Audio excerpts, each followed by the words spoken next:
Bon, Concarneau. Concarneau. Qui vient de battre Valenciennes et Sochaux. C'est ça. Équipe qui est sur une spirale positive après avoir été sur une spirale négative, parce que je crois qu'ils sont sortis de 3 matchs, 3 défaites. Équipe de qualité avec un gros bloc quand même défensif qui défend très bien. On sent que c'est bien huilé, très bonne sur transition, qui ont des belles individualités offensives. Qui ça? Sukuna, Samoura, Tel. Ouais, qui a mis un doublé, voilà. Qui a mis les 2 buts qui est quand même un joueur qui a une grosse expérience du monde professionnel et de l'élite du football. Et puis aussi qui ont des vrais arguments à faire valoir sur phase arrêtée. Donc une équipe qui, on l'oublie, était il y a 2 ans encore en Ligue 2, du moins un club qui était en Ligue 2, même s'il y a eu beaucoup de rotation d'effectifs sans doute, et qui, je pense, est une équipe qui maîtrise très bien la nationale, avec, comme je l'ai dit, des gros points forts sur les transitions, sur les coups de pied arrêtés, et qui sont des vraies armes en national. Tu les as vus contre Valenciennes? C'est ça. Ouais, et donc du coup, ils ont bien maîtrisé l'affaire. Ouais, franchement, ils ont fait un bon match dans ce qu'ils ont voulu faire. Ils ont, comme je l'ai dit, bien défendu. Ils ont su aussi revenir au score et inverser la tendance. Après, ils ont joué à 11 contre 9, je crois une bonne demi-heure sur le match, mais oui, ils ont bien maîtrisé leur sujet et je trouve que c'est un match très abouti de leur part en tout cas. Donc c'est un déplacement très difficile. C'est un déplacement, effectivement, il aurait peut-être fallu jouer contre eux il y a quelques temps. Ouais. Mais aujourd'hui, voilà, la vie fait qu'on va aller jouer ce mardi. Nous, on n'aura pas joué ce week-end. Eux, ils auront joué. Ils ont eu un long déplacement aussi à Valenciennes. Alors c'est quoi ça, le bénéfice, inconvénient? Je sais pas. Tu me le diras. Disons ouais, on le verra après le match, mais ils ont fait un long déplacement, mais ils sont revenus avec la victoire. Ouais. Donc c'est toujours plus facile de se régénérer quand tu as gagné. Le groupe vit toujours mieux. Et puis finalement, ce match sans jouer, c'est pas une mauvaise affaire pour vous? On verra. Hein. Non, bien sûr. Sur le papier, c'est finalement ce match exempt tombe bien, on va dire ça comme ça. Donc ça te permet de ne pas enchaîner comme ces équipes-là 2 matchs en 3-4 jours. Et sans être doublé, c'est ça le truc, sans être doublé par des équipes qui étaient un peu derrière. Ouais, comptablement, oui. Effectivement, on n'a pas été doublé.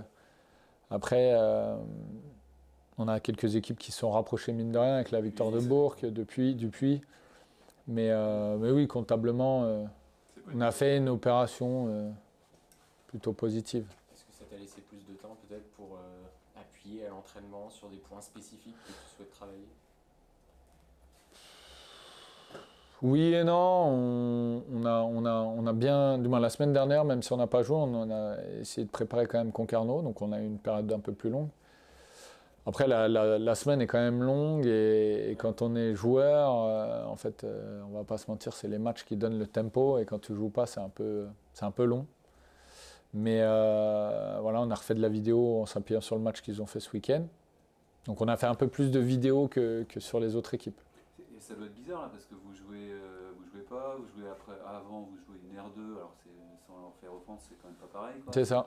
Toi, t'as fait ta tournée, ils n'ont pas joué depuis Villefranche quand même. C'est ça. Ça commence à faire longuet, quoi. Donc ça va être une interrogation, retrouver sur le papier, on part du principe qu'on va avoir du rythme beaucoup plus qu'eux, cette soif de retrouver ce championnat national qui nous tient à cœur. Donc les points sont plutôt en notre faveur si on s'arrête là. Après la réalité effectivement c'est que c'est pas le même rythme, un match de Coupe de France, le contexte n'est pas le même que lors d'un match de championnat national. Donc on verra comment ça se passe. En tout cas, on va essayer de jouer sur cette fraîcheur-là en espérant qu'on qu'on n'ait pas perdu le rythme, mais en tout cas, on a essayé de le garder tout au long de notre longue semaine d'entraînement. Avec un groupe qui est maintenant bien établi, puisque les recrues Corentin ne sont encore pas là. Donc tu t'appuies sur un groupe qui a des repères. Bah, effectivement, il y a des garçons qui commencent maintenant à emmagasiner pas mal de matchs. Maintenant, les cartes ne sont pas figées. Il y a encore beaucoup d'insatisfaction sur les domaines. Donc, et aujourd'hui, la réalité d'une saison, c'est que il n'y a pas de titulaire de remplaçant. Il y a juste un rôle qui est à chaque fois remis en cause chaque semaine. Et c'est comme ça que moi je le vois. Et c'est comme ça que j'espère que les garçons le voient. En tout cas, on peut... Cette contrariété, ça vient Pour moi, on est trop déficitaire sur l'aspect défensif pour le moment par rapport au nombre d'occasions subies. Voilà, il y a juste à regarder les statistiques et je trouve que sur ce domaine-là, on est déficitaire. Donc, il y a des choses à peaufiner. Mais pas que. Il y a des joueurs à changer ou... Il y a des joueurs, il y a des animations, il y a des leviers psychologiques, un management peut-être différent. Il y a plein de moyens à utiliser pour essayer de faire changer les choses. Ça a quand même été un axe de travail fort, ça, si on en Ouais, c'est... C'est peut-être pas nouveau. En fait, là, tu t'appuies sur un proverbe qui dit être très bon offensivement te fait gagner des matchs. Être très bon défensivement te fait gagner une série de matchs ou des fois te fait gagner des championnats. Aujourd'hui, on ne parle pas de gagner le championnat, mais je pense qu'il faut qu'on arrive à retrouver un peu plus de sérénité, être un peu plus hermétique que ce qu'on le fait dernièrement. Ce qui est étonnant, c'est que c'est avec à peu près les mêmes joueurs que tu as joué depuis le début de saison. Donc on pourrait penser que c'est justement, ils prennent tous leurs marques et puis finalement, non, ça colle pas si bien. Il y a des choses qui sont positives, attention, Oui, tout n'est pas acheté, mais j'en attends plus et ils sont capables de faire beaucoup plus. Sur cette question de chacun doit saisir sa chance aussi, les statuts peuvent être remis en cause. Il y a le cas de Loïc Piquon qui est clairement dans ce cas de figure. Bien sûr. Comment tu vois justement son évolution, son intégration au fil des matchs? C'est un attaquant, donc quand un attaquant marque déjà, il a une confiance qui se dégage, donc naturellement t'es plus le même homme, t'es plus le même joueur.